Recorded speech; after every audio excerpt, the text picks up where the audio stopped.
व्रजमंडल में किशोरी जी का रस स्वरूप राधा कुंड आज के दिन प्रकट हुआ है। इसलिए आज राधा कुंड में खूब स्नान होता है। आज तिल रखने की जगह नहीं होगी, इतना अद्भुत आनंद हो रहा होगा राधा कुंड में।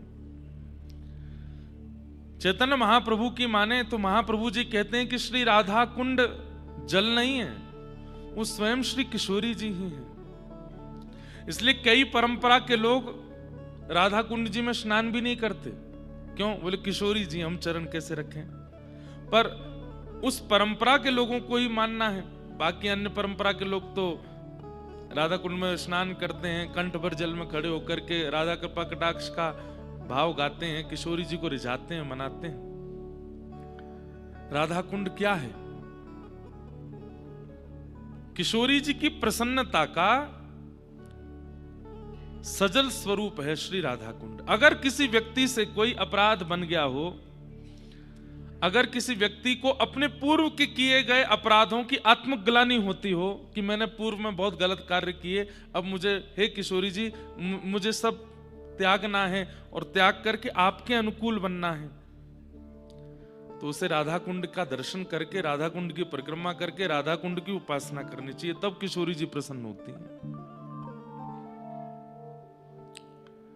वत्सासुर नाम का एक दैत्य आया जो कि था तो असुर, पर उसने मन में विचार किया कि कन्हैया गौ पालक हैं, गैयाओं से बहुत प्रेम करते हैं। अगर मैं बछिया बछड़ा को रूप धारण करके जाऊंगा तो कन्हैया मुझको अपने पास बुला लेंगे, और जैसे ही अपने पास बुलाएंगे मैं थोड़ी देर इनसे खेलते खेलते फिर राक्षस बन के इनका वध करूं। लेकिन ठाकुर जी सब जानते हैं। जैसे ही वत्सासुर आया, ठाकुर जी थोड़ी देर तो उसके संग खेले। थोड़ी देर में ठाकुर जी को पता चल गया कि ये असुर है, और भगवान ने युद्ध करके उसका वध कर दिया। किशोरी जी को यह बात पता चल गई कि ठाकुर जी ने वत्सासुर का वध किया है। किशोरी जी मान कर गई, और दिना तो मान करती हैं पर रीझ जाती हैं। पर आज तो ऐसा मान कियो कि ठाकुर जी रिझा रहे हैं, लेकिन किशोरी जी रीझ नहीं रही है।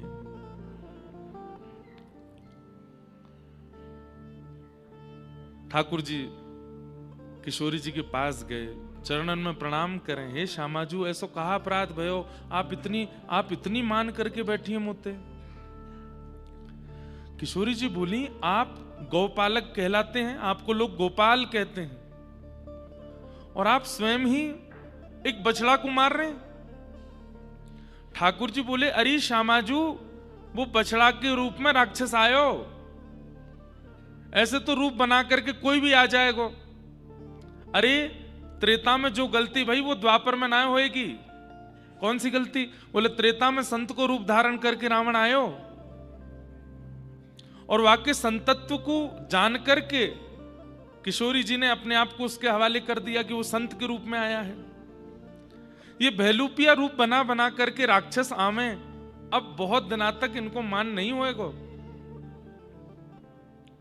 किशोरी जी बोली, तो फिर अपना नाम गोपाल हटा दो, आप गोपाल नहीं।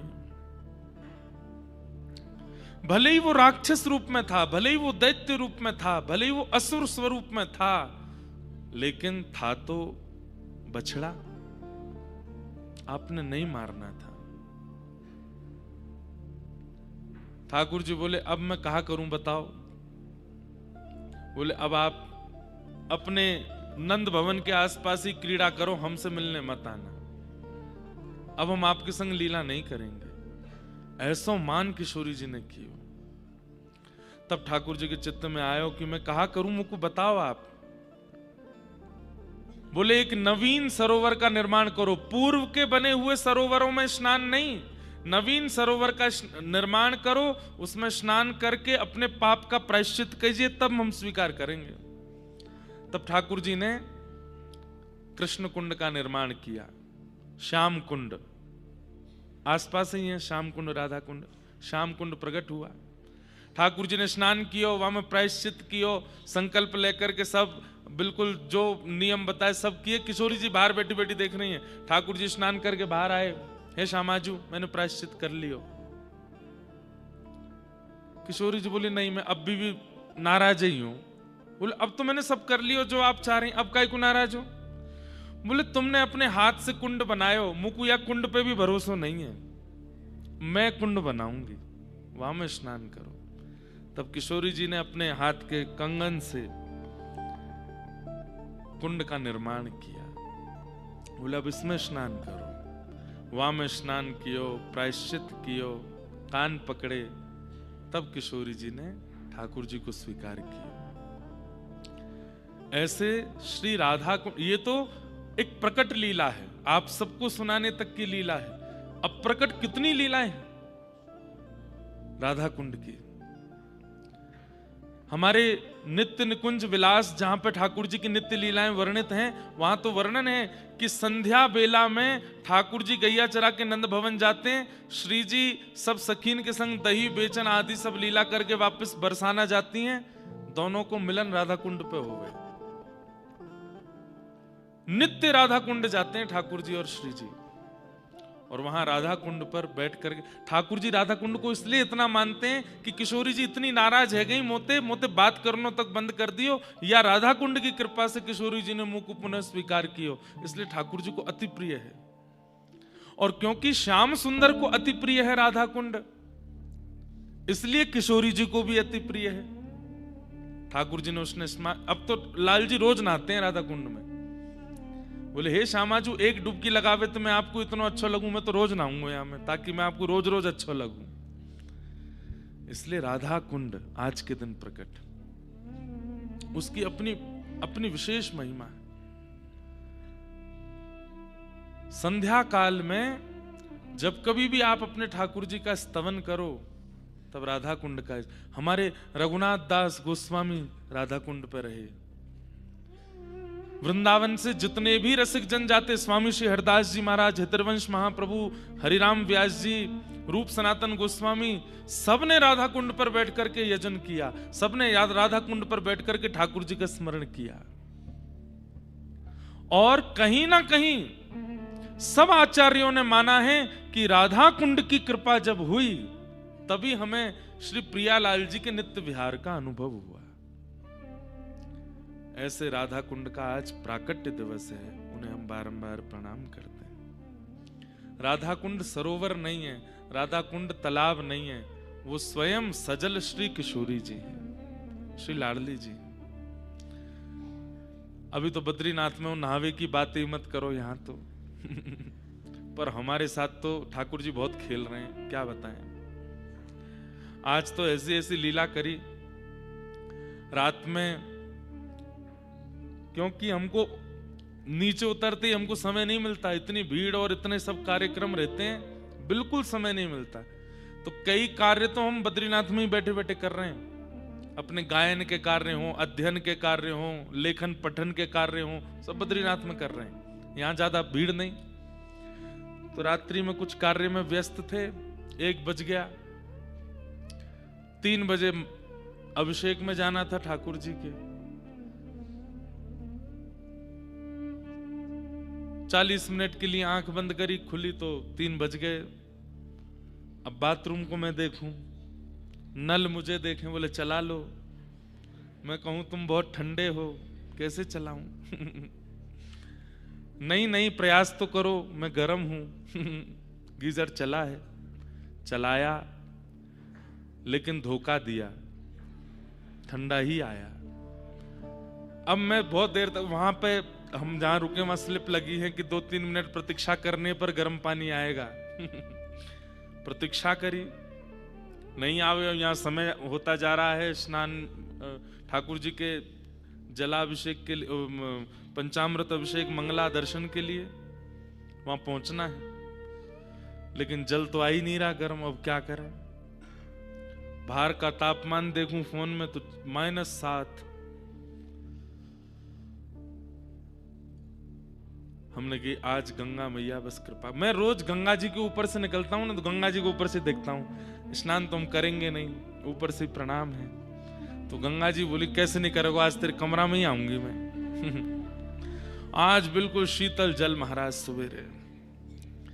अब मेरी स्थिति मैं ही जानता हूं, आज सारे देवता याद आ गए। अब आज एक बार के लिए तो बंद ही हो गई थी।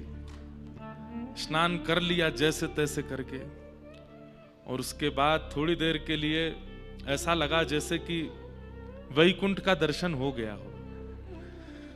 तैयार भये, दर्शन करने आए बद्री विशाल भगवान के। सोए थे नहीं रात भर, यहां दर्शन किए, इतना सुख मिला, जितना ऐसा नहीं कहूंगा कष्ट हुआ, जितनी पीड़ा हुई, पीड़ा भी नहीं कहेंगे, ये कह देंगे जितना खेला श्री गंगा जी ने हमारे साथ, वो सब जो थोड़ा बहुत अनुभव हुआ वो बद्री विशाल भगवान का दर्शन करके आनंद हो गया।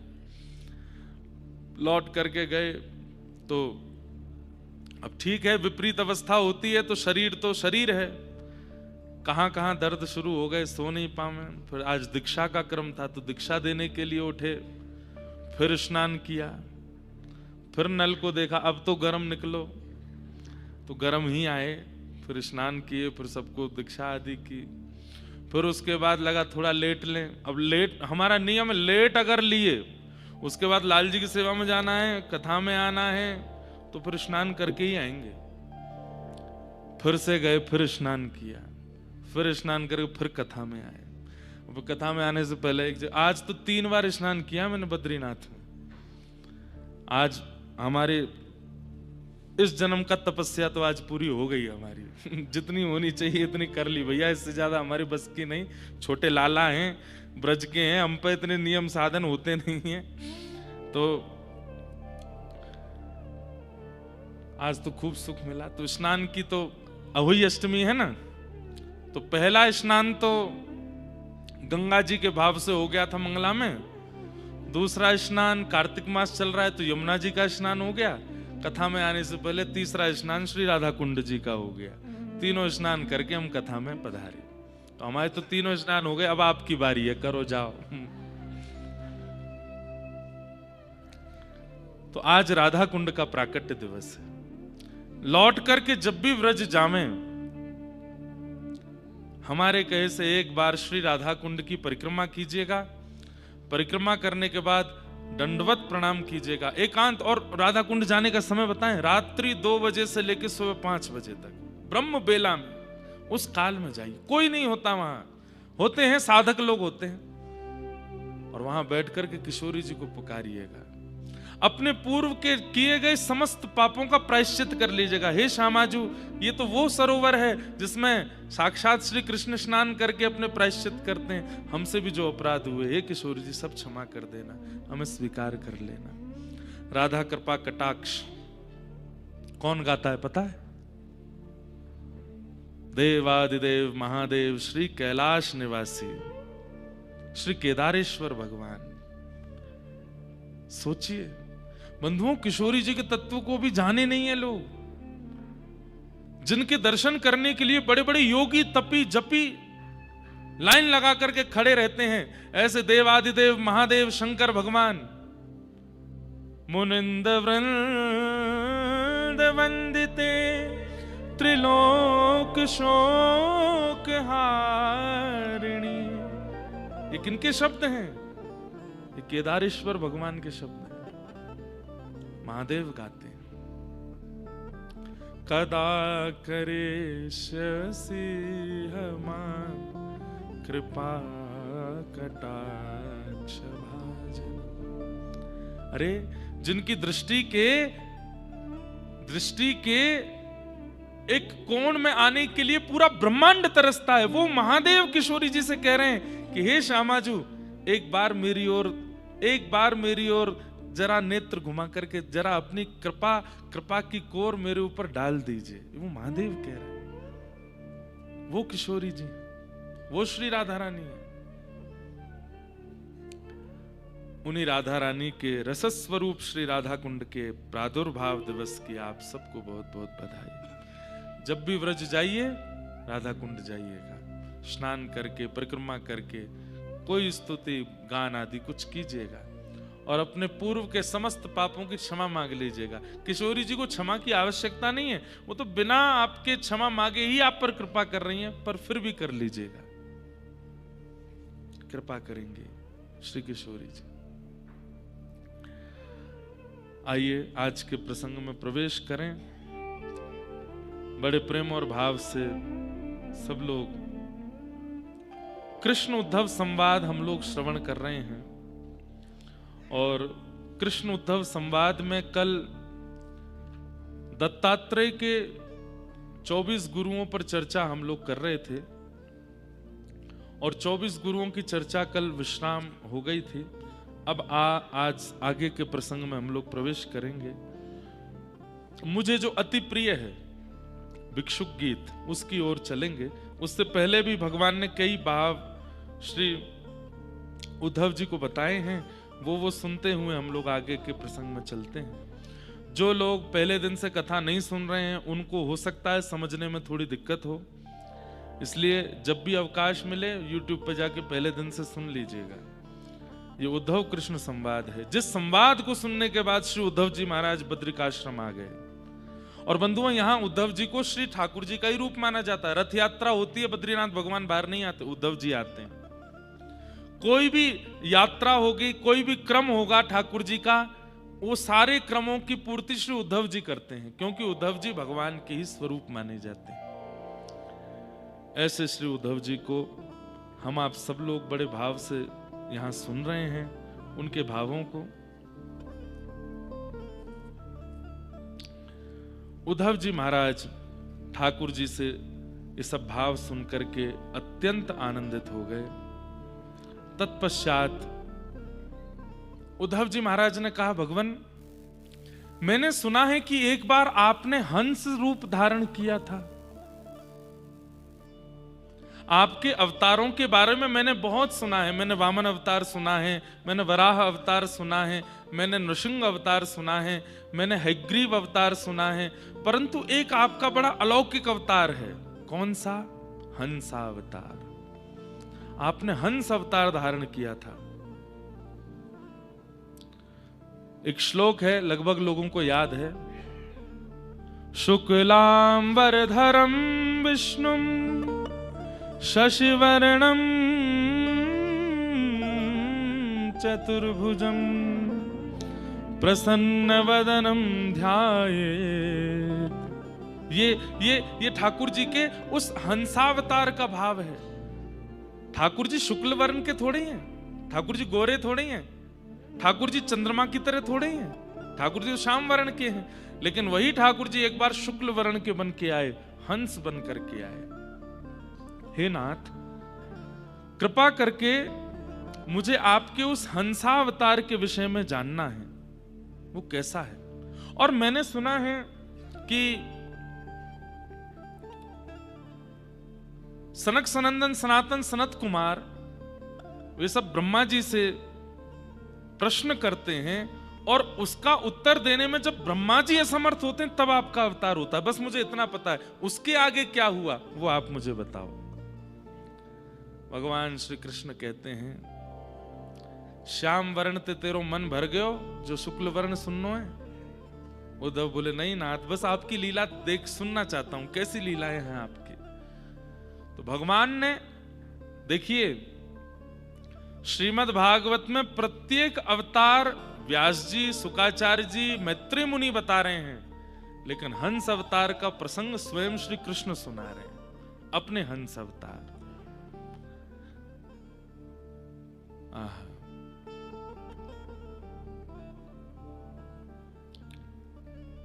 सनकादियों ने एक दिन ब्रह्मा जी से प्रश्न किया। भगवान बता रहे हैं, सुनो उद्धव। और एक बात बताएं, हर जगह सुनो उद्धव से अति ठाकुर जी बोलते हैं, प्रिय उद्धव सुनो, मैं तुम्हें बताता हूं। अत्यंत आनंद में भगवान अपने हंस स्वरूप का वर्णन करते हैं। बंधु, बहुत ज्ञान परक और बहुत गूढ़ विषय है, लेकिन आप लोग सुनेंगे तो सुख मिलेगा।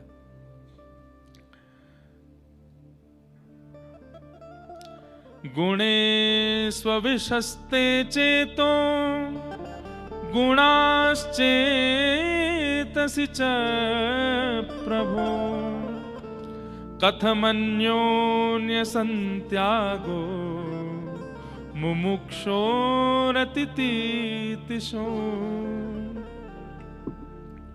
यहां पर सनकादिक प्रश्न करते हैं, हे ब्रह्मा जी,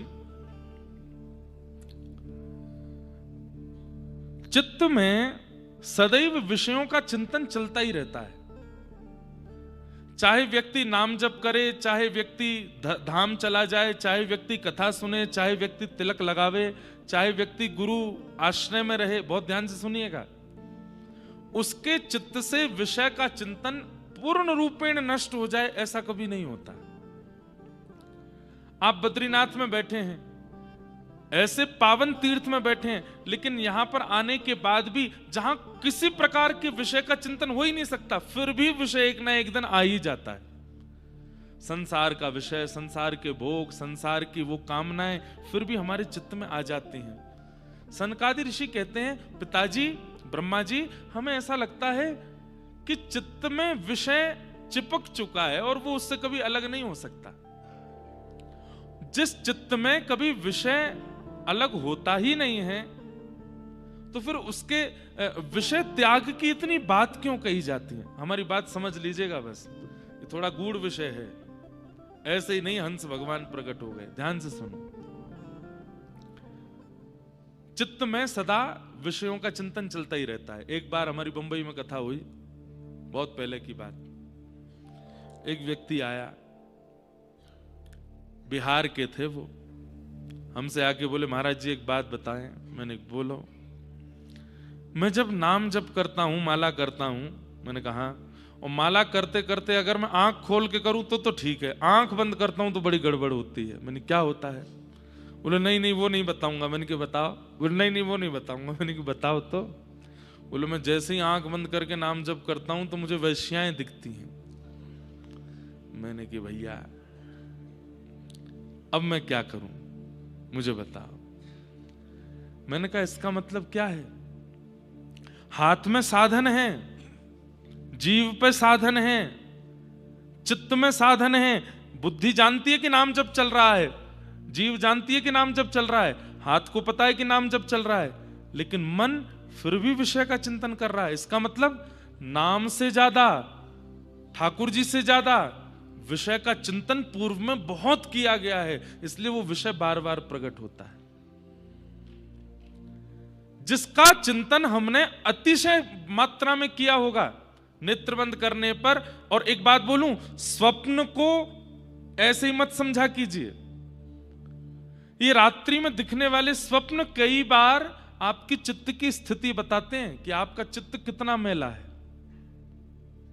इसलिए स्वप्न को भले ही मिथ्या बोला जाता है, पर शास्त्रों में कई जगह स्वप्न को आपकी चित्त की स्थिति का प्रमाण माना जाता है। कि आपकी चित्त की स्थिति आपको कैसे पता चले? स्वप्न से पता चलेगी, स्वप्न में क्या देखा। जिन लोगों को स्वप्न नहीं आते, या जिन लोगों को महीनों महीनों तक कुछ विशेष आता नहीं स्वप्न में, बहुत अच्छी बात है। लेकिन साल भर निकल गया स्वप्न आता ही नहीं, ये भी अच्छी बात नहीं है। अगर व्यक्ति नाम जापक बनेगा, अगर व्यक्ति साधन करेगा, अगर व्यक्ति भक्ति मार्ग में आएगा, तो उसको सकारात्मक स्वप्नों का भी अनुभव होगा। कभी रज दिखेगी, कभी वैष्णव दिखेंगे, कभी वृंदावन की लीला दिखेगी, कभी ठाकुर जी की कोई मुकुट वंशी दिखेगी, कभी वृंदावन का यमुना पुलिन दिखेगा, कुछ तो अनुभव होगा। स्वप्न को मिथ्या मत समझा कीजिए। आपके चित्त की वह स्थिति जिससे आप सदा अपने आप को छुपाते हो, वो स्वप्न प्रकट करता है। ध्यायतो विषयाम पुंसः संगस्तेषु उपजायते, संगात् संजायते कामः, कामः क्रोधोऽभिजायते, क्रोधात् भवति सम्मोहः, सम्मोहात् स्मृति विभ्रम, स्मृति भ्रंशात् बुद्धिनाशो, बुद्धिनाशात् प्रणश्यति। श्रीमद् भगवद गीता में भगवान कहते हैं, बोले व्यक्ति का पतन कहां से शुरू होता है? सबसे पहले व्यक्ति पाप के मार्ग में कब मुड़ता है? तब भगवान कहते हैं ध्यायतो विषयाम पुंस, विषय करे नहीं लेकिन सोच ले, उसका मनोरथ बना ले। जैसे अब मंच से कई विषय ऐसे बताए जाएंगे जो बताने योग्य हो, लेकिन आप लोग अपने मन से आकलन लगा लीजिएगा कि इससे भी गहरे गहरे विषय हैं जो हम चिंतन कर लेते हैं। अब जैसे हमने चिंतन कर लिया आज मित्र का जन्मदिन है, रात्रि में वहां जाएंगे, वहां पे बैठेंगे। हम पीते तो कभी नहीं है, पर हमारे मित्रजन पिएंगे तो उनको देखेंगे, एक बार कहेगा तो नहीं पीऊंगा, 2 बार कहेगा तो नहीं पी, तीसरी बार कहेगा तो कहूंगा ठीक है, थोड़ा चखूंगा, थोड़ा सा उसको चख के देखूंगा कैसा लगेगा, और फिर चख करके फिर मैं भी उसका अनुभव करूंगा, उससे क्या क्या अनुभव होगा। जैसे मेरे मित्रजन रात्रि में झूमते हैं, फिर मैं भी झूमूंगा। अब उसने वो विषय किया नहीं है, लेकिन उसका चिंतन कर लिया है। ठाकुर जी कहते हैं यहीं से विनाश शुरू होता है। भगवान कहते हैं वो भले ही विषय भोगने ना भी जाए, लेकिन विषय का चिंतन एक बार कर लिया, आज नहीं तो कल, कल नहीं तो परसों, परसों नहीं तो वर्षों बाद एक दिन वो उसको भोगेगा जरूर। इसलिए चिंतन से बचो बस। ध्यायतो विषयाम पुंसः संगस्तेषु उपजायते। चिंतन किया गया विषय एक दिन आपको संग जरूर करा देगा। मतलब जो आपने सोचा है एक दिन वो आपके सामने प्रस्तुत होगा, और वो प्रस्तुत होगा नहीं, ठाकुर जी आपके लिए प्रस्तुत करेंगे। बोले अब देखता हूं तो इसको करता है कि नहीं। तूने कुछ साल पहले ऐसा चिंतन किया था, आज तेरे सामने योजना बन गई है, समय भी है, अवकाश भी है, वस्तु भी है, कोई देख भी नहीं रहा है, अब बता तू करेगा कि नहीं।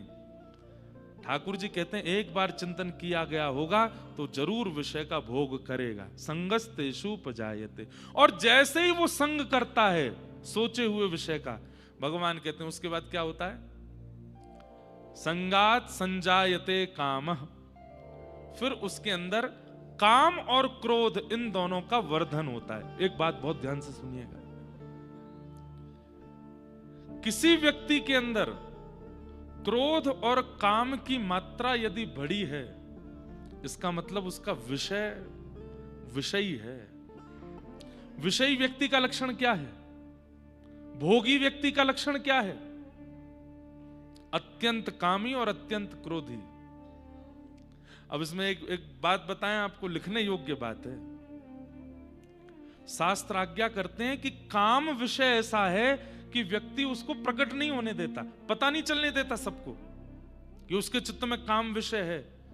लेकिन काम का ही भैलू पिया है, काम का ही रूप मखोटा पहन करके क्रोध आता है। अगर किसी व्यक्ति में अनायास क्रोध है तो इस बात का प्रमाण है कि उसमें काम भी है। तो कहीं आप अगर अपना अनायास क्रोध प्रकट कर रहे हैं, बेवजह का क्रोध प्रकट कर रहे हैं, और वो क्रोध कभी कभी तबाही तक पहुंच रहा है, तो आप इस बात का प्रमाण दे रहे हैं कि आपके अंदर काम भी है, आपके अंदर विषय भी है, आपके अंदर भोग भी है।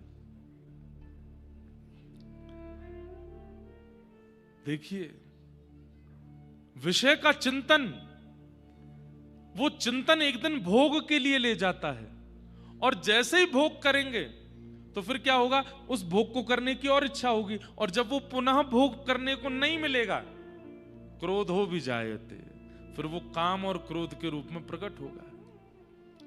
क्रोधात् भवति सम्मोह। और फिर क्रोध क्या करेगा, चित्त में मोह प्रकट कर देगा। और सम्मोहात् स्मृति विभ्रम। अच्छा, मोह सम्मोह का मतलब क्या है,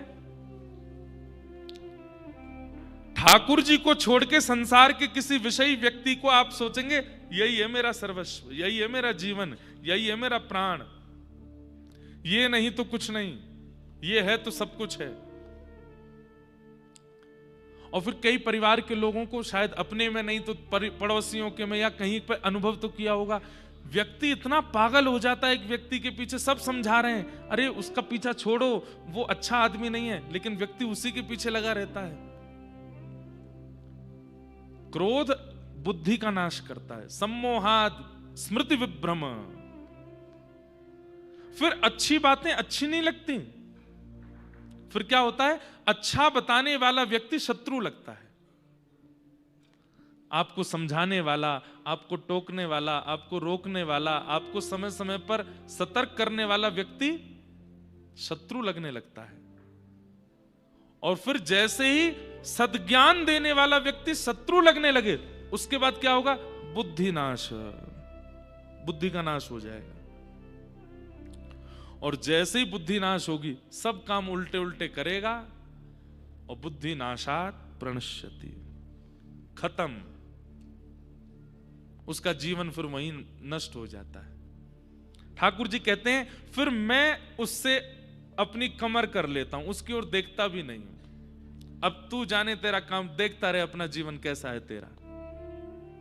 जिसकी बुद्धि नाश हो जाती है, और बुद्धि नाश किससे होती है? अब ये सारी कड़ी आपको याद रखनी पड़ेगी। सबसे पहला ध्यान विषय का, फिर वो ध्यान एक दिन क्या कराएगा? भोग विषय का। भोग क्या कराएगा? चित्त में काम प्रकट कराएगा। काम आएगा, साथ में क्रोध आएगा, क्रोध से सम्मोह आएगा, सम्मोह से सम्मोहात स्मृति विभ्रम, स्मृति विभ्रम हो जाएगी। अच्छा प्रवचन करने वाले बुरे लगने लगेंगे, शत्रु लगने लगेंगे, और स्मृति ब्रह्म होते ही बुद्धि नाश, बुद्धि नाश हो जाएगी। ये 7 चीजें हैं, ये 7 सोपान हैं व्यक्ति के पतन के। उसका प्रारंभ कहां से होता है? अगर प्रारंभ रुक जाए तो पूरा रुक सकता है। तो प्रारंभ होता है विषय का चिंतन।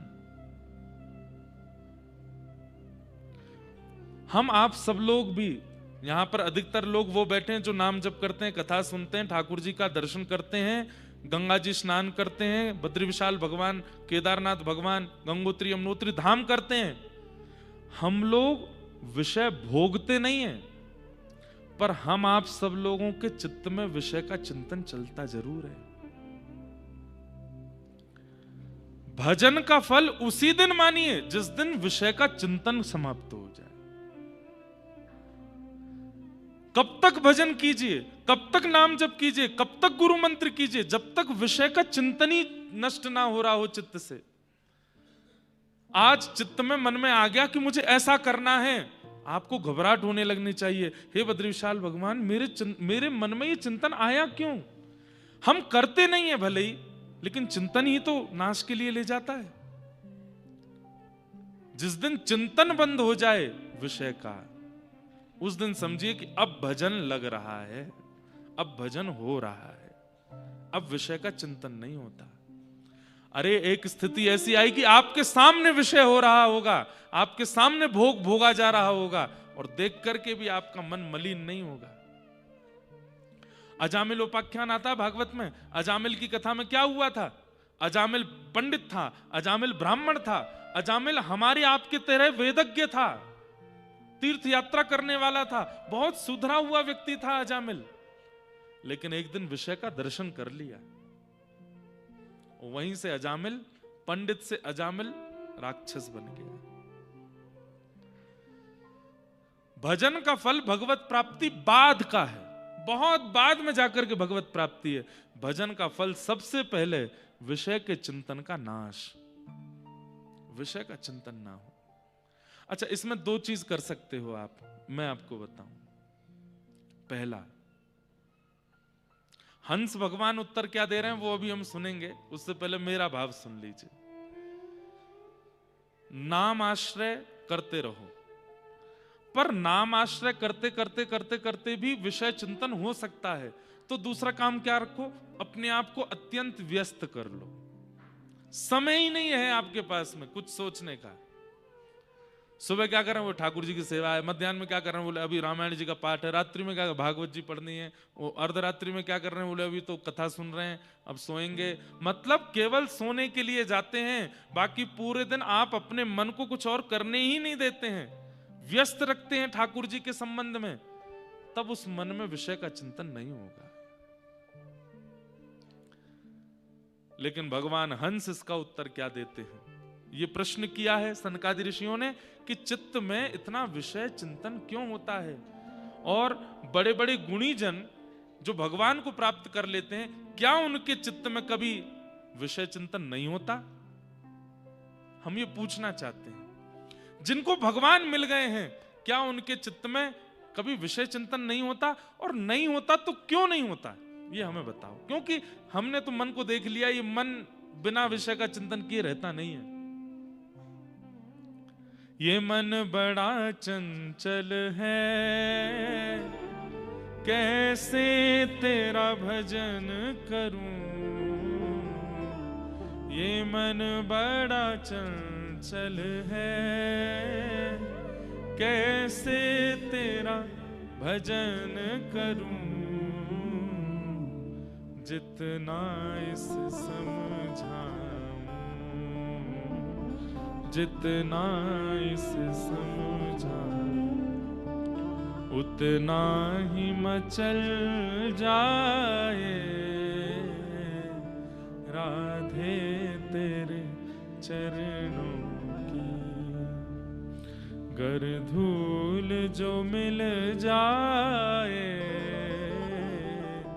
श्यामा तेरे चरणों की। एक बात बोलूं, बोलते बोलते मैं थक जाऊंगा, सुनते सुनते आप थक जाओगे,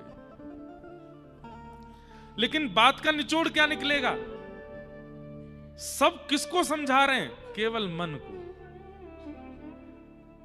भाई आंख सुधर जाती है, कान सुधर जाते हैं, हाथ सुधर जाते हैं, पैर सुधर जाते हैं, जीभ सुधर जाती है, नाक सुधर जाती है, त्वचा सुधर जाती है, लेकिन मन नहीं सुधरा तो फिर से सब बिगड़ जाएंगे। एक मन को ही समझाते हैं सब लोग। और ठाकुर जी कह रहे हैं भैया मेरो सब पे वश है, तेरे मन पे मेरो वश नहीं है। वाकई नहीं है तो तोय मोको अपने मन पे बैठाना पड़ेगा। जैसे ही घर करके मैं तेरे मन पे बैठ जाऊंगा, मैं तेरे मन को अधिपति बन गयो, मैं तेरे मन को स्वामी बन गयो, तेरा मन कहीं नहीं भटकेगा। सूरदास जी का एक पद है, सुनाऊंगा, लेकिन पहले हंस भगवान का उत्तर सुनो। देहम च नश्वरम स्थितमुत्थितं वा सिद्धो न पश्यति यतो यतो धग्यमत स्वरूपम दैवादपेतमुत दैव शशादुपेतम वासो यथा परिकृतम मदिरा मदांध। आहा, कितनी अच्छी बात। यहां पर हंस भगवान कह रहे हैं, अब हंस प्रकट कैसे हुए वो सुनो, कि प्रश्न किया सनत कुमारों ने ब्रह्मा जी से कि हे नाथ, ये चित्त से विषय का चिंतन जाता क्यों नहीं, और क्या भगवत प्राप्त करने वाले जो महापुरुष होते हैं उनके चित्त में भी कभी विषय नहीं आता? कृपा करके हमें इसके बारे में बताओ। तो ब्रह्मा जी बोले अब इसके बारे में मैं क्या बताऊं, स्वयं ठाकुर जी ही इसका उत्तर दें। ब्रह्मा जी ने भगवान का स्मरण किया, इतने में ही सुंदर हंस रूप धारण करके ठाकुर जी प्रकट हो गए। और हंस रूप धारण करके जैसे ही ठाकुर जी प्रकट हुए तो प्रसंग तो बहुत बड़ा है। सनत कुमारों ने पूछा आप कौन हो? तो हंस भगवान बोले अच्छा हमसे पूछ रहे हो हम कौन है? पृथ्वी अग्नि जल वायु आकाश पंचभूतों से तुम बने, पंचभूतों से हम बने। ये विषय वार्ता क्यों कर रहे हो? अभी तो तुम बड़े तत्व ज्ञान की बात कर रहे थे और अब तुम्हारे पास इतना अवकाश है कि तुम मुझसे पूछ रहे हो कि मैं कौन हूं। अरे पंचभूत के तुम, पंचभूत का मैं, पंचभूत का पूरा संसार। सनकादि घबरा गए, बोले आप नाराज हो गए, आप निश्चित परमात्मा है। हे भगवान हमारी जिज्ञासा का समाधान करो। तब वही प्रश्न उन्होंने पुनः दोहराया। तब हंस भगवान ने उत्तर देते हुए कहा भैया देखो, जिस प्रकार, अब उत्तर क्या दे रहे हैं सुनो। मदमस्त व्यक्ति, मदमस्त कौन होता है?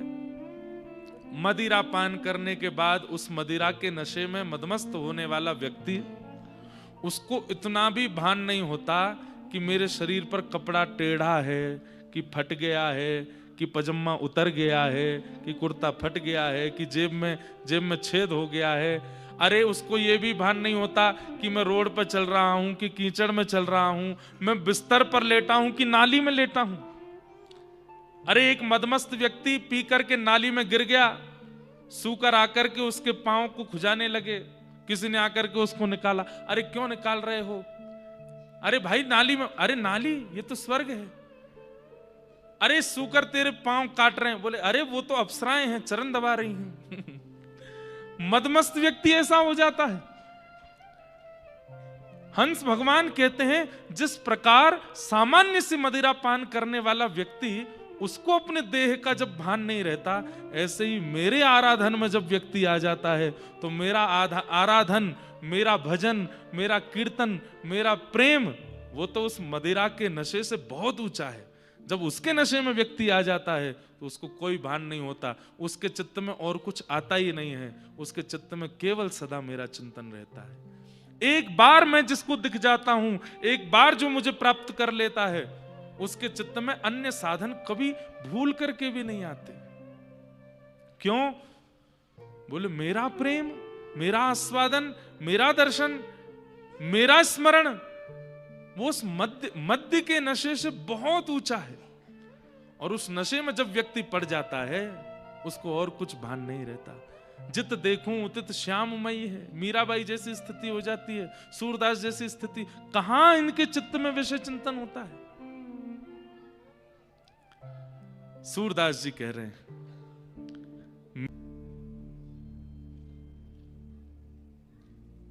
वास्तव में कौआ जब मटके में जाकर के कंकड़ डालता है तो जल स्तर भले ही बहुत नीचे होता है, लेकिन धीरे धीरे धीरे धीरे ऊपर आने लगता है। और यदि वो कंकड़ डालना बंद ना करे तो स्थिति ये होगी कि वो जल निकल करके बाहर अपने आप आएगा। चित्त एक मटका है, ऐसा हो ही नहीं सकता कि इससे विषयों का चिंतन निकले ना। ज्ञान के, भक्ति के, वैराग्य के और सद्गुरु वचनों के कंकड़ डालने पड़ेंगे, नित्य प्रति नित्य डालते रहेंगे।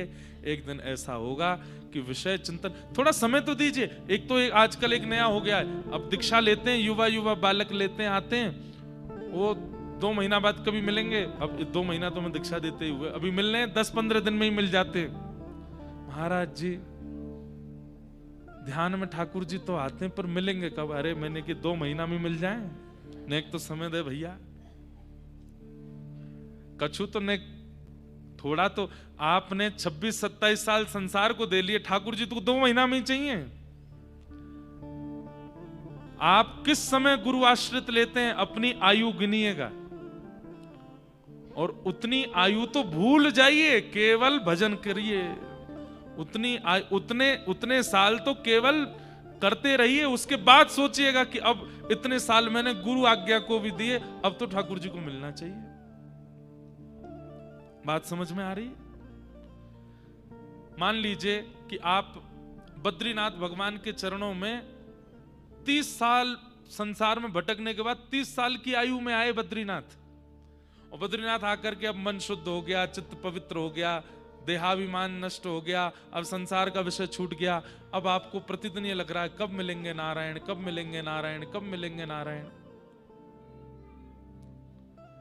30 साल संसार को दिए थे ना, बिल्कुल हिचकिचाहट किए बगैर दिए थे ना, अब इतना ही ठाकुर जी को भी दो, 30 साल दो। मेरा कहने का मतलब ये नहीं कि 30 साल में ही मिलेंगे, पर आपको मन में यही रखना चाहिए कि 30 साल तो देने ही देने हैं। बराबरी जब हो जाएगी संसार की और भजन की, तब पूछेंगे ठाकुर जी अब कब मिलोगे, अब मिलो। अब तो आपको भी दिया ना समय, 30 साल नहीं लगेंगे, मिल तो ठाकुर जी संसार की तरह थोड़े हैं, ठाकुर जी जल्दी प्राप्त हो जाते हैं। लेकिन थोड़ा समय तो दीजिए अपने आप को, चिंतन के लिए, ध्यान के लिए, ज्ञान के लिए। हां 30 साल में जाकर के ये होगा कि वो जो चित्त का घड़ा है वो सद्गुरु वचन और कथा प्रसंगों से वो भर जाएगा, और जो विषय चिंतन भरा हुआ था वो धीरे धीरे छलक करके बाहर हो जाएगा। और फिर उसके बाद क्या होगा? उसके बाद श्री कृष्ण आएंगे और आकर के वो जो जितने सद्गुरु वचनों के जो सुंदर सुंदर आपने उसमें सुमेरु डाले हैं, उन सुंदर सुंदर सुमेरुओं को निकाल करके सुंदर घड़े के चारों तरफ सजा देंगे, और फिर उसमें केवल प्रेम लक्षणा भक्ति का रस घोल देंगे, और कुछ फिर चिंतन में नहीं आएगा।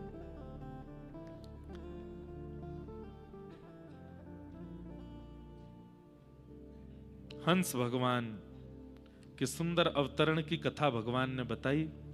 इसके बाद अब प्रसंग बहुत बड़ा है, कृष्ण उद्धव संवाद। हमने सोचा कि अगर इतना विस्तार करेंगे तो फिर सुंदर सुंदर और प्रसंग वो नहीं हो पाएंगे, तो इसलिए हम सूक्ष्म बता दें। फिर भगवान ने ध्यान की विधि बताई, ध्यान कैसे लगाना चाहिए, ध्यान करने की विधि क्या होती है, भगवान ने उद्धव को समझाया। अष्टांग योग कपिल भगवान बता चुके हैं, उसी का ही वृहद स्वरूप यहां पर भगवान कृष्ण ने उद्धव जी को समझाया। ध्यान की विधि क्या है? तत्पश्चात भगवान ने एक अद्भुत बात बताई। भगवान कहते हैं, उद्धव, जब व्यक्ति इंद्रिय, 3 चीजों को ध्यान रखिएगा, इंद्रिय, मन और प्राण, इन पर जब अपना वश कर लेता है, आज प्राण हमारे वश में नहीं है, प्राण जब चाहेंगे तब निकल सकते हैं, जब इच्छा हो जाएगी तब जा सकते हैं। पर ठाकुर जी बोले, मन एकाग्र करने से उद्धव यह भी हो जाएगा कि प्राण भी तुम्हारे वश में, जब तुम चाहोगे तब प्राण जाएंगे। भीष्म पितामह के गए। भीष्म पितामह ने विचार कर लिया कि जब तक श्याम सुंदर मेरे सामने आकर के खड़े नहीं हो जाएंगे और ऐसी स्थिति नहीं बन जाएगी ना वो हिले ना मैं हिलूं, तब तक मेरे प्राण नहीं जाने चाहिए। और वही बना। बाणों की सैया पर भीष्म पितामह, ठाकुर जी सामने खड़े, तब प्राण गए। कैसे कैसे आचार्य हुए। आज भी हमारे भारत में ऐसे कई महापुरुष हुए जिन्होंने पूर्व में ही बता दिया कि मेरे प्राण इस तिथि में, इस काल में जाएंगे। व्यवस्था देख लो। भगवान कहते हैं, मन एकाग्र करने से उद्धव मेरी प्राप्ति होती है, यह तो है ही, और क्या क्या होता है। तब सबसे पहले भगवान कहते हैं कि प्राण वश में हो जाते हैं। आप नहीं चाहोगे तो मृत्यु देवी बाहर खड़ी रहेगी, आपके प्राण ले नहीं सकती। और दूसरा, इंद्रियां वश में हो जाती हैं। इंद्रियां और प्राण ये दोनों वश में हो गए, मन वश में हो गया, ये तीनों वश में हो गए, तब उद्धव व्यक्ति को क्या अनुभव होगा? 18 प्रकार की सिद्धियां उसके सामने खड़ी हो जाएंगी। उसको कोई साधन करने की आवश्यकता नहीं होगी।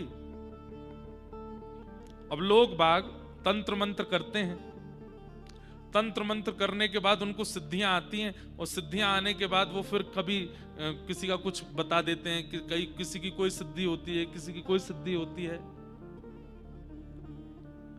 मीराबाई ने कोई तंत्र मंत्र नहीं किया। अकबर रूप बदल करके आया, मीराबाई कीर्तन कर रही थी, कोई नहीं पहचान सकता अकबर को। बीरबल के साथ में आया था, तानसेन के साथ में आया था अकबर मीराबाई का स्वर सुनने के लिए। किसी ने मुझे कुछ दिन पहले भेजे कि महाराज जी, मीराबाई का जन्म तो पहले हो चुका था, अकबर तो बाद में हुआ, आप कैसे कथा में बता रहे थे। मैंने कहा भैया हमारे पास मीरा चरित्र, उसमें स्पष्ट लिखा है, और वो मीरा चरित्र भी प्रमाणित है। मीराबाई के ही वंशज हैं, अभी वृंदावन में हैं एक सौभाग्य कुमारी बाई जी, उन्होंने उस ग्रंथ को लिखा है, उन्होंने उसमें अंकित किया है कि अकबर आया था और बीरबल के साथ रूप बदल करके आया। तो कहते हैं कि मीराबाई बैठी बैठी केवल ऐसे एक बार सब सत्संगियों को देख लेती थी कि सब सत्संगी कैसे, सबकी ओर जैसी नजर घुमा करके देखा तो मीराबाई इतने में ही, एक दृष्टि में ही पहचान गई कि ये सत्संगी नहीं है, और ये जिस रूप में आया ये इसका रूप भी नहीं है। जब सत्संग पूरा हुआ तो सब लोग मीराबाई को प्रणाम करने लगे, बाई सा जा रही हैं। दूर खड़े थे अकबर और बीरबल, उन्होंने भी, वाह आपने बहुत सुंदर संगीत गाया। मीराबाई जग खड़ी हो गई, कौन हो तुम? तो अकबर बोला, हम आगरा के एक व्यापारी हैं। नहीं। अरे सच में हम आगरा के एक व्यापारी? बोले नहीं। अपने वास्तविक रूप बताओ, कौन हो? मैं किसी से कुछ कहूंगी थोड़े। नहीं, हम आगरा के व्यापारी हैं। बोले तुम्हारे शब्दों से और तुम्हारे नेत्रों से और तुम्हारे उठने बैठने की स्थिति से पता चलता है तुम किसी जगह के राजा हो। कौन हो बताओ?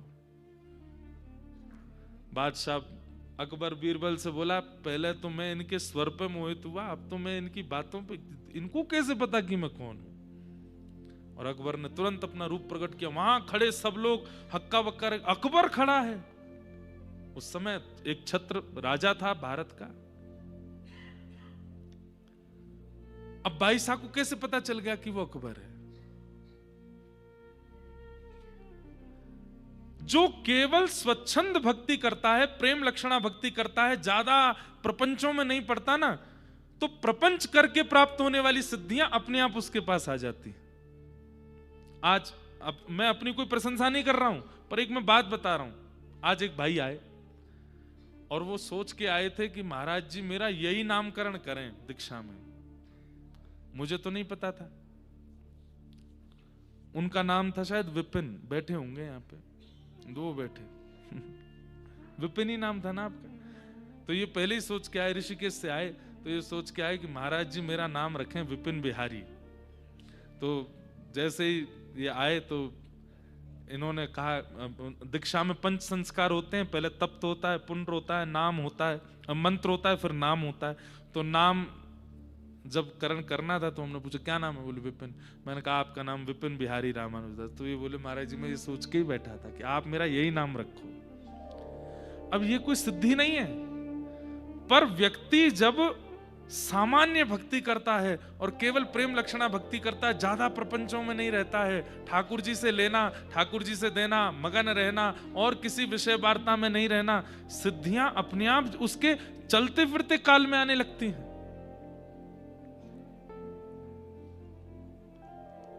भगवान यहां पर यह बात उद्धव को समझा रहे हैं। उद्धव 18 प्रकार की सिद्धियां हैं और प्रत्येक सिद्धि को प्राप्त करने के लिए क्या क्या करना पड़ता है उसका सारा नियम बताया भगवान ने। अहिमा नाम की एक सिद्धि होती है, महिमा नाम की सिद्धि होती है, लघिमा नाम की सिद्धि होती है, प्राप्ति नाम की सिद्धि होती है, प्राकाम्य नाम की सिद्धि होती है, ईरिता नाम की सिद्धि होती है, वसिता नाम की सिद्धि होती है, कामावशायिता नाम की सिद्धि होती है। भगवान कहते हैं सारी सिद्धियां मेरे रूम कोपों में हैं, मेरे रोयों में हैं। मुझसे कोई मांगता है तो मैं उसे दे देता हूं।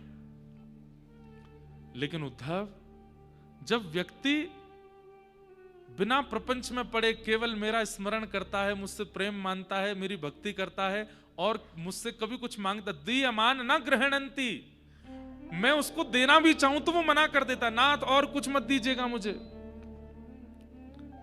हमारे ब्रज के कैसे रसिक रसिक संत, वो किशोरी जी से प्रार्थना कर रहे हैं, हे श्यामाजू आप मुझसे प्रसन्न होकर के कहीं मुझे श्रेष्ठ मत बना दीजिए, मुझे दीन ही रहने दो। इस प्रकार की भावना जिसके चित्त में रहती है ना उद्धव, उसके संग सदा मैं रहने लगता हूं उसके चित्त में, और मेरे निवास होने के कारण मैं जिन 18 सिद्धियों से युक्त हूं वो सारी 18 सिद्धियां उसके आसपास होने लगती हैं। अब उसको नहीं पता कि आपने उसके बारे में क्या कहा, लेकिन आप जब उसके पास में गए तो आपका मुख देख करके वो बोलने लगा, कहीं ऐसी चर्चा हो रही थी क्या? आप घबरा गए, अरे इसको कैसे पता हमने क्या बोला? उसको किसी ने बताया नहीं है, उसके पास सिद्धि नहीं, पर स्वाभाविक उसकी वाणी में और उसके विषयों में ऐसी सिद्धि आ जाती है कि सब होने लगता है। भूत भविष्य वर्तमान देखने लगते हैं लोग। गोस्वामी तुलसीदास जी को दिखने लगता था, सूरदास जी को तो बिना नेत्रों के अनुभव होने लगता था। सूरदास जी की तो एक उनके चरित्र आप जब पढ़ोगे सूरदास जी का, तो उसमें तो प्रधानता है कि सूरदास जी महाराज अपने घर के बाहर चौबारे पे बैठते थे। जब वो सूरदास बने नहीं थे तब लोग बाग, गांव के लोग आते थे, नेत्र उनके थे नहीं, तो लोग आके पूछते हमारी भैंस नहीं मिल रही, कहाँ है? सूरदास जी बोलते पीछे गांव में जाओ, 4 किलोमीटर बाद एक पोखर है, वहां पर पानी पी रही है, जाओ ले आओ। अरे हमारे बेटे का ब्याह कब होगा? पश्चिम दिशा में एक घर है, उस घर की एक कन्या है, उससे विवाह आपके पुत्र का होगा, बता देते थे चैतन्य महाप्रभु। सिद्धियां अपने आप प्रकट होने लगती, उनकी सामान्य वार्ता में होने लगता था। भगवान कहते हैं इस प्रकार जो अनायास और निष्काम भाव से मेरा केवल प्रेम लक्षण भाव से भजन करते हैं, उनके चित्त में अपने आप ही सिद्धियां प्रकट होने लगती हैं। उद्धव,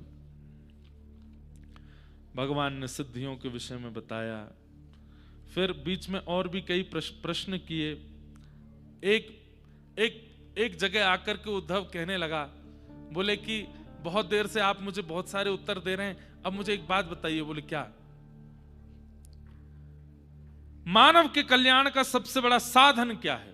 मानव कल्याण का सबसे बड़ा साधन, एक श्लोक में उत्तर दीजिएगा, ज्यादा बड़ी बात नहीं सुननी मुझे, एक बार में बता दीजिए मानव कल्याण का साधन क्या है। भगवान हंसने लगे। उद्धव के गले में हाथ डाल करके बोले इधर आओ सुनो।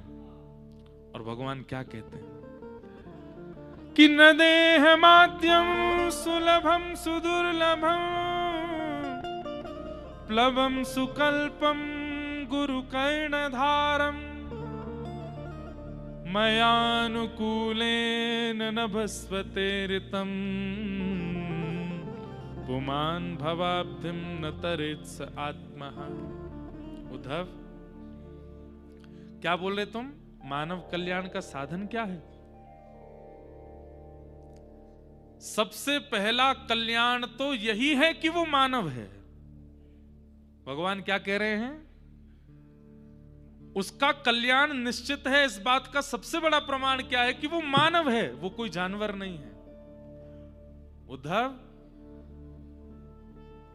वो कोई अन्य जाति में होता, अन्य जीव योनि में होता, पशु होता, पक्षी होता, किसी अन्य भावों में विचरण कर रहा होता, तो उसे ये प्रश्न करना चाहिए मेरा कल्याण कैसे होगा? मैंने मानव बना करके भेजा है, इसका मतलब कल्याण करके ही भेजा है। अब इस शरीर को माध्यम बना करके इससे अपना कल्याण कर ले। मानव का सबसे बड़े कल्याण का साधन क्या है? उसका अपना शरीर। तुमने कहा था एक वाक्य में उत्तर देना, दे दिया मैंने। आप लोग मेरे पास आए, बोले महाराज जी हम तो जा रहे हैं वापस बंबई, हम तो जा रहे हैं वापस दिल्ली, हम आपको दे जा रहे हैं 2-2.5 लाख रुपए, क्या हमारी तरफ से आप तप करो यहां बैठ करके बद्रीनाथ में। भैया ये कोई जॉब थोड़ी है कि आपके नाम से मैं कर दूं, पैसा आपको मिले। तप आपको ही करना पड़ेगा। आप वहां विषय भोग रहे हैं और यहां बैठ करके मैं आपके नाम से तप कर रहा हूं। आपको मैं कोई बद्री विशाल भगवान तो कर ही रहे हैं सबके लिए तप, लेकिन फिर भी आप अपने शरीर का खुद माध्यम ना बन करके, खुद अपने शरीर से अपना कल्याण ना करके किसी अन्य से अपने कल्याण की कामना चाह रहे हैं, ये संभव नहीं है। भगवान कहते हैं मानव बन करके आए हो, इसका मतलब कल्याण ठाकुर जी चाहते हैं कि तुम्हारा कल्याण हो, इसीलिए मानव बना करके भेजा है। उद्धव मंद मंद मुस्काने लगे, बोले क्या उत्तर देते हैं आप? बोले तो मेरे उत्तर में गलती कहां है उद्धव? अगर मानव ना होते तो कल्याण कैसे होगा ये पूछना चाहिए था। सूकर पूछे, कुकर पूछे, छिपकली पूछे, कॉकरोच पूछे, मेरा कल्याण कैसे होगा? तो उसको हम कुछ बताएं भी।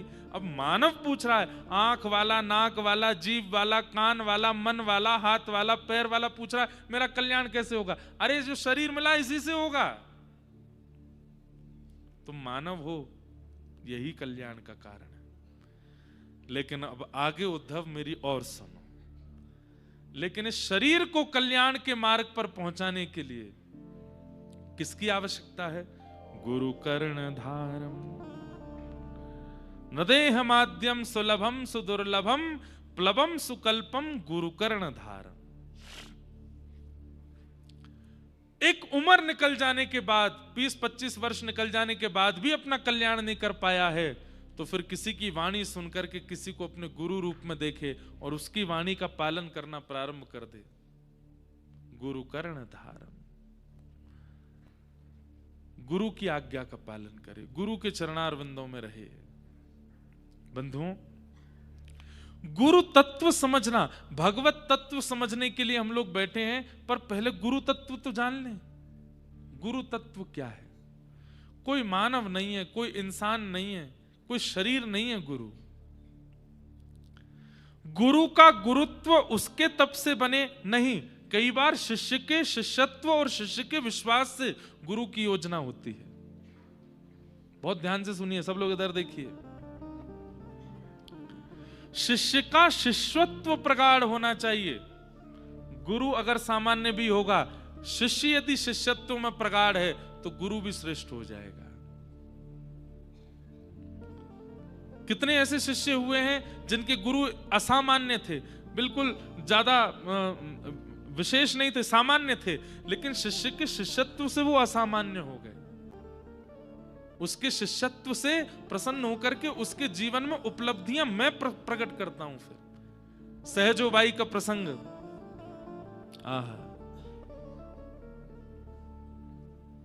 बहुत सुंदर पद है।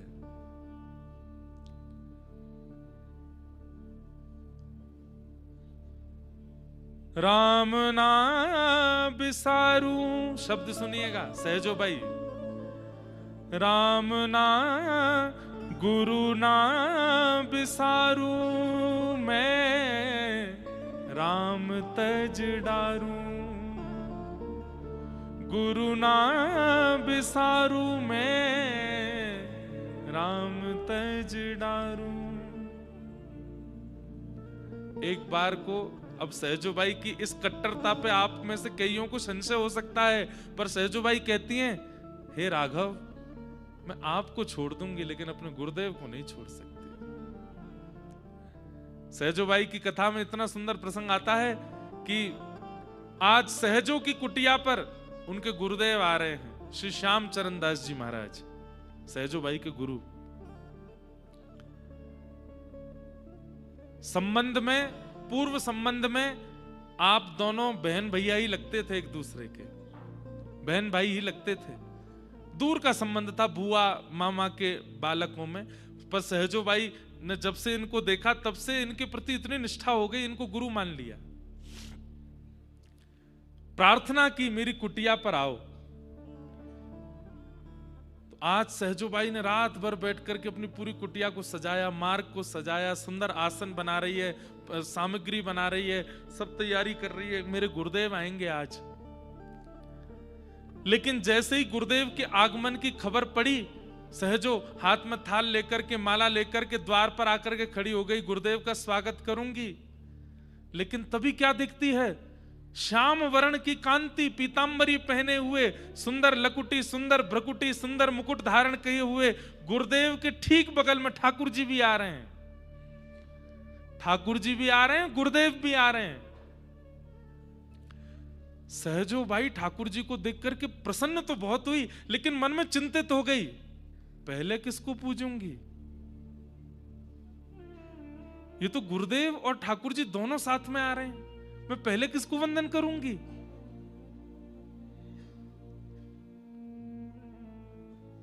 जब सहजो बाई का ये प्रसंग मैंने पहली बार सुना तो मैंने अपने आप से पूछा, सहजो बाई की जगह अगर मैं होता, मेरे गुरुदेव आ रहे होते और गुरुदेव के ठीक बगल में ठाकुर जी भी आ रहे होते, मैं क्या करता? तो मैंने अपने आप से जब पूछा तो उत्तर मिला, मैं गुरुदेव के चरणों में प्रार्थना करता, हे गुरुदेव, आपकी कृपा से ठाकुर जी भी आए हैं, आप भी आए हैं, मैं अकेला पूजन क्यों करूं ठाकुर जी का? आपके सहित पूजन करूंगा, आप भी पूजन करो, आप भी ठाकुर जी को तिलक लगाओ, माला पहनाओ, आरती करो, और आपके हाथ से मैं भी हाथ लगा लूंगा। आपने ताली तो बजाई, लेकिन सहजो बाई की तो सुनी नहीं आपने। ये तो मैंने किया, क्या गुरुदेव को बुलाया कि गुरुदेव ठाकुर जी आए, आइए दोनों मिलकर के ठाकुर जी का स्वागत करेंगे। पर सहजो बाई ने कही, मेरे गुरुदेव आए हैं, दौड़ करके गई, ठाकुर जी का हाथ पकड़ के लाई, बोले पकड़ो थाली, मेरे गुरुदेव आरती करो। मेरे गुरु पधारे हैं। भगवान सहजो बाई की ओर देख रहे हैं, सहजो, ओ सहजो, क्या बात है, गुरुदेव आ रहे हैं, पुष्प अर्चन करो। ठाकुर जी पुष्प डालते जा रहे हैं, सहजो को देखते जा रहे हैं। तू त्रिलोकीनाथ से गुरु की पूजा करवा रही है?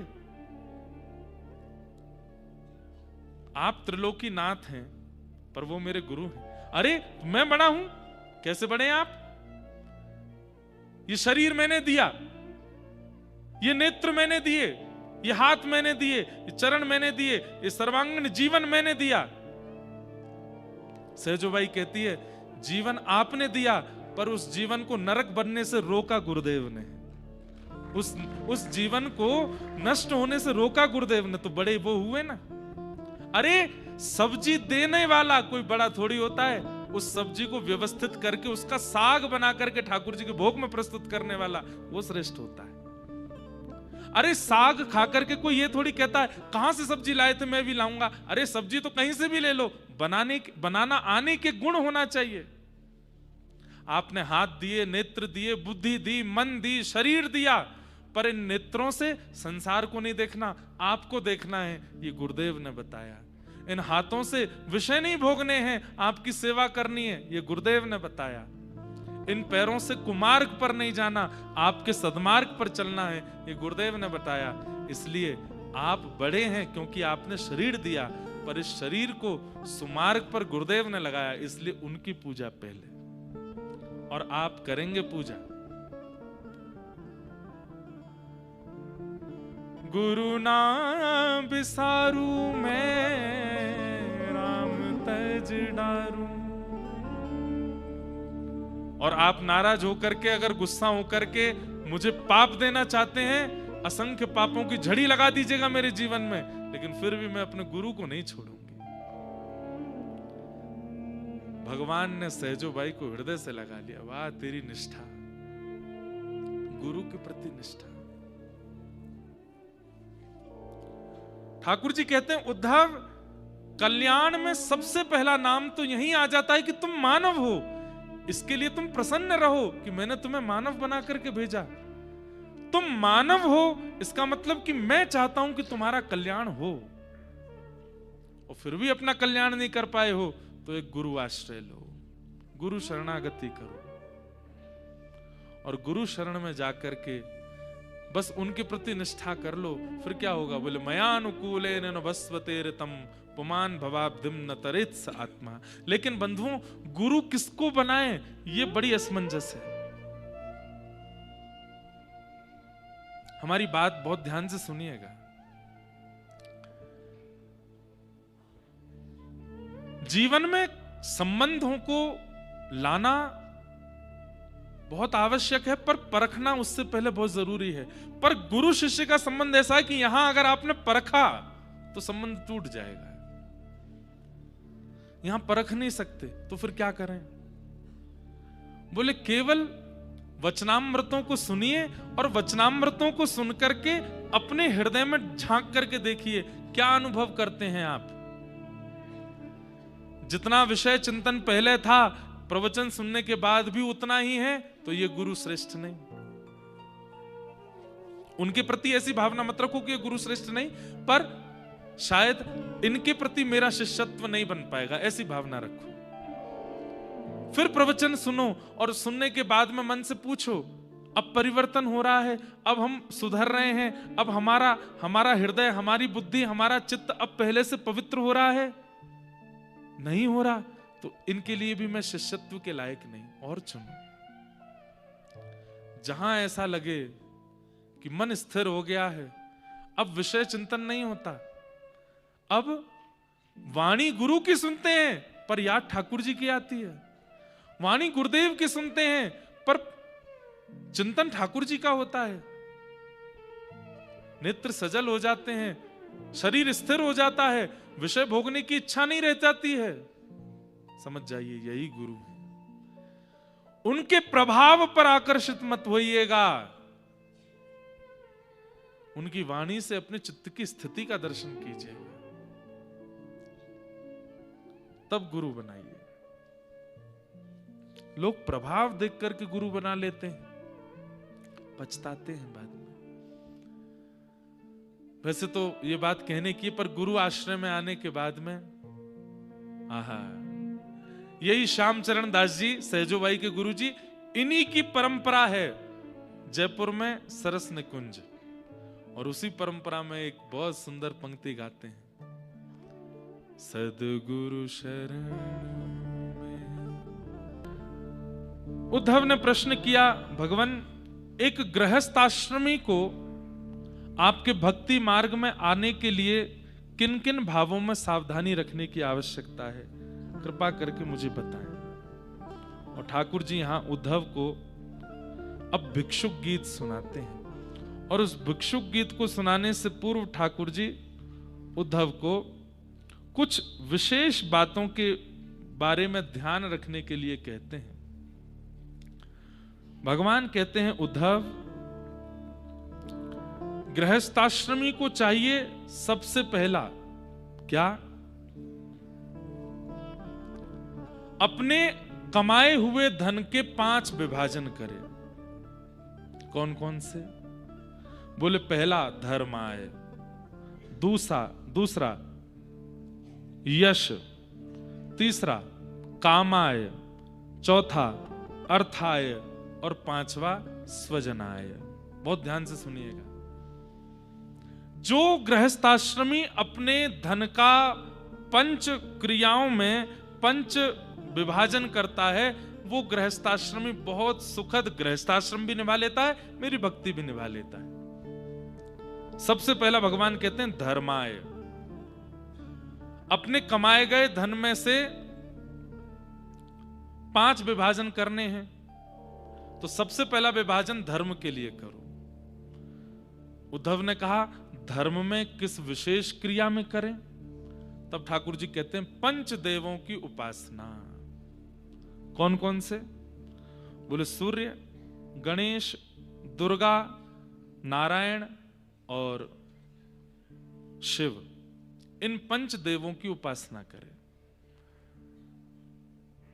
सूर्य की उपासना करें, नित्य प्रातःकाल उठते ही सूर्य अर्घ प्रदान करे। सूर्य आदित्य हृदय स्तोत्र हो सके तो उसका पाठ करे। सूर्य नारायण को नित्य वंदन करे और इसी भाव से करे कि हे आप ही साक्षात परमात्मा नारायण हैं। इस भाव से सूर्य को वंदन करे और फिर समय समय होने पर सूर्य नारायण के लिए ही कुछ ना कुछ अनुष्ठान कराता रहे।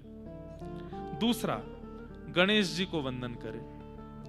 गणेश चतुर्थी पर ही गणेश जी को वंदन नहीं करना है, जब जब अवसर प्राप्त हो गणेश जी को वंदन करो।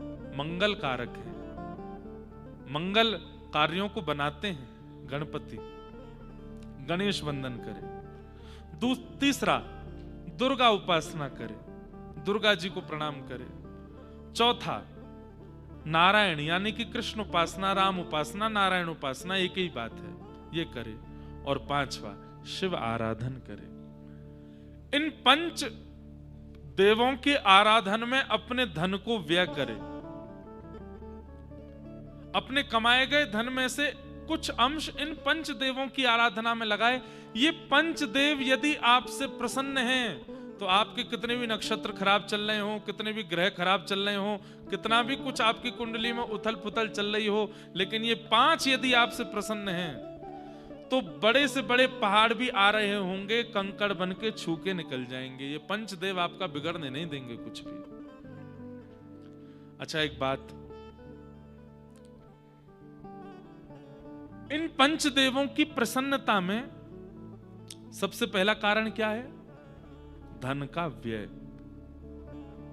बंधुओं, आजकल के पढ़े लिखे लोग दान को, धन व्यय करवाने को, कथा करवाने को, अनुष्ठान करने को, दान पुण्य, इनको बहुत गलत समझते हैं। बोले बताओ, कुछ करते धरते नहीं दान ले रहे हैं, कुछ करते धरते नहीं पैसे के लिए सब कर रहे हैं। ऐसा नहीं। पंचदेवों की प्रसन्नता कैसी? उसमें भगवान कह रहे हैं लक्ष्मी का व्यय करो।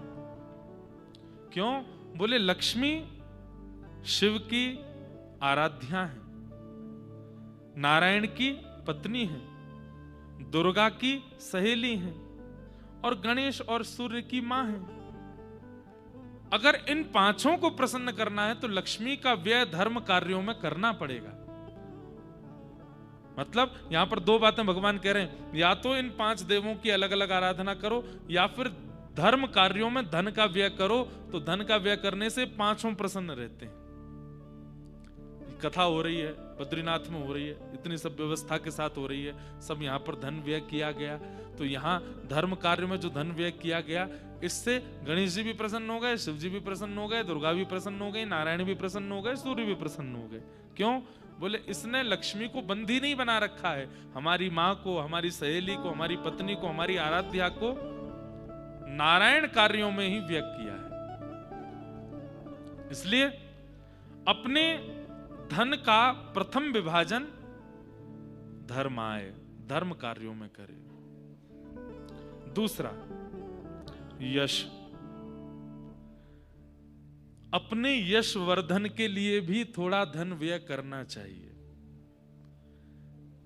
पूर्ण रूपेण यश ही यश बढ़े, उसके लिए धन व्यय नहीं, थोड़ा बहुत यश हो, सबको पता चले, ताकि उनको पता चले तो वो भी इस कार्य को करें। इसके लिए यश वर्धन करने के लिए थोड़ा धन व्यय करें। धन का दूसरा विभाजन। धन का तीसरा विभाजन कामाय, उपस्थित भोगों की प्राप्ति के लिए। महाराज जी आगे पधारो।